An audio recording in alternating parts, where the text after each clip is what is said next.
Good evening and welcome back to Prime of My Life. It's Wednesday evening and tonight we're talking cost of living crisis and Christmas travel and strikes and all sorts of stuff like that. So to start off with, I thought I would go and have a look at one of the striking workers. Not anyone personally, but if I applied for a job just now let's be under no illusion that the job I'm talking about I have got no chance of applying for or getting or anything. I am way too old and way too unfit for that. However, I did look at this job, and can we just note before I start, in 2016, the MPs in the UK got a 10% pay rise. And since then, every year apart from one, they have got a larger pay rise than firefighters. Every year apart from one, and it was something like the firefighters got 1.3 and the MPs got 1.2, something like that. Every other year they've always got, it's been like the firefighters have got 1, the MPs have got 1.3 or 1.8, the firefighters have got 2, the MPs again have got 2.3 or 2.8, something like that. So I thought, right, Cam, do you know, if you're going to look at this, you need to go and look at it. So off I jolly well trotted and I went to the London Fire Brigade site. Now, it says here on my notes, a trainee firefighter. So when you begin, sorry, I'm just moving all this stuff here. When you begin in the London Fire Brigade, if you pass all the fitness tests and all that sort of stuff, your initial wage until you become a qualified firefighter thing, a trainee firefighter, is 28,730. Sounds quite good. Sort of. Not too bad. Less than a nurse, what can I say? Now that equates, I went and got the take-home salary calculator thing, that equates to £1,963 per month in pennies. So I went looking as you do, like where are they going to stay? So if you're a firefighter in central London, obviously you want to stay close to where you are. So, or even just if you live in London, you know, you want to, firefighter grown up wants to go and live on his own or her own, because now we have female firefighters as well. You know, if you're a grown up and a roughy tufty firefighter, you know, a lot of them want to live on their own. I would say that's normal. So I went looking and I looked at Fulham, because I know Fulham. That's where Patrick used to stay. So I went and looked at places to rent in Fulham.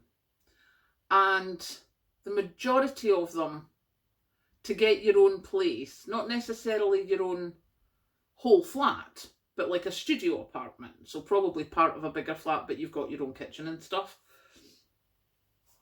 averages out about £1,400 a month. So this firefighter is getting paid £1,900 a month. The flat is costing them, her, him, them, £1,400 a month. Then add into that your Oyster card. Now, I did the Oyster card going for the Zone 1, Zone 3 thing, so centre of London-ish. And that is £173 a month. So that means that your firefighter person has got somewhere to sleep and can get in and out to work to the fire brigade. So we've got them a place to sleep. We've got them travel in and out to work. They've now got £390 left for the month. £390. They've still got to pay their energy costs, their electricity, their gas, pretty much guarantee they'll be in a key meter. I don't know about council tax with multiple occupancy housey things. I don't know. If anyone in London can tell me, or anyone anywhere in the UK can tell me, I don't know how that works. Whether that's included in your rent or not. I think it could be either. And also, so we've got the council tax, the electricity, also insurance. I mean, what firefighter is not going to want to have life insurance? Let's be honest. And they've got £390 for clothes, food, energy costs, insurance, etc. You wonder why they're striking. Who's going to take that job? Because I certainly wouldn't advise my child to do it. £390 a month in your hand so that you've got somewhere to sleep and you can travel to work. That's before you eat, before you put your heating on, before you do any of that. You have £390 a month to get you through as a trainee firefighter in the centre of London. Since 2016, the firefighters have had 1% and 2% pay rises. Why would you be a firefighter?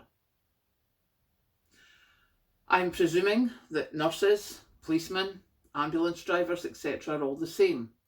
Because when you look at the mainstream media today, there's a huge thing about, oh my goodness, they're crippling the country for Christmas. They're not, passport offices are going off, border patrol people. This one's striking, that one's striking. All these sorts of things. There's a whole list. Mandy read it out to me today. And basically what they're doing is they're showing you and going, oh my goodness, isn't this dreadful? Actually, let's look at it from the other side. The other side of the coin. Hard-working individuals are struggling to feed their children, so are resorting to direct action. Maybe look at it that way. People who are doing 40 hours a week, 50 hours a week, people who are putting their life on the line to try and help the general population, and they can't even feed their kids or heat their homes. And you wonder why there's a strike. And then, now that we're looking at it from that point of view with the, hard-working people can't even heat their homes. So now they're going for direct action.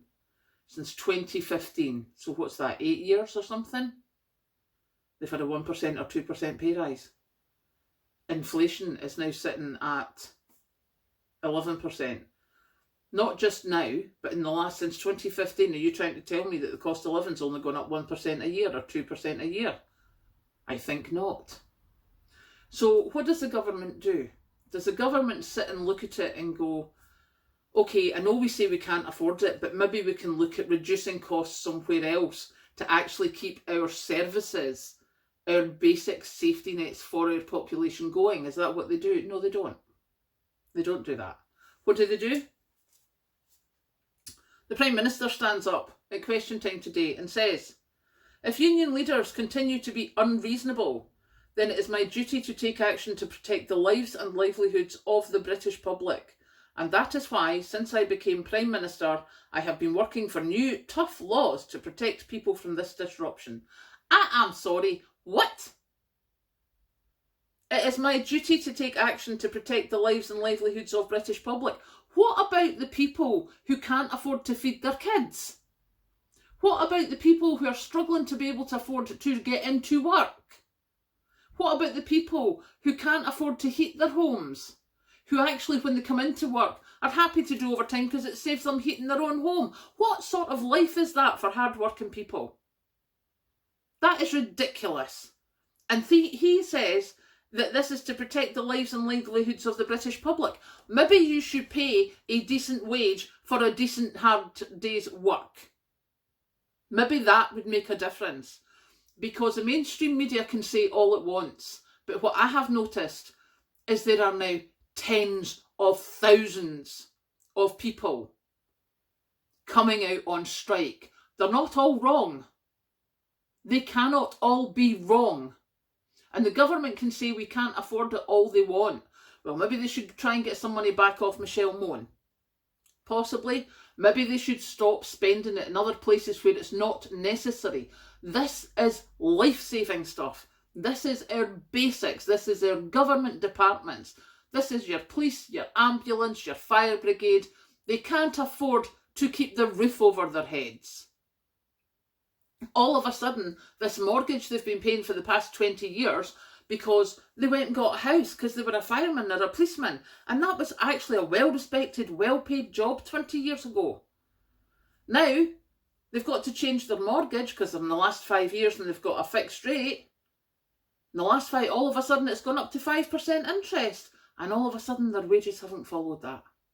20 years they've been paying off that mortgage. And in the last 5 years, because the government will not allow them to keep the same standard of living that they've had when they first started the job, never mind the last 10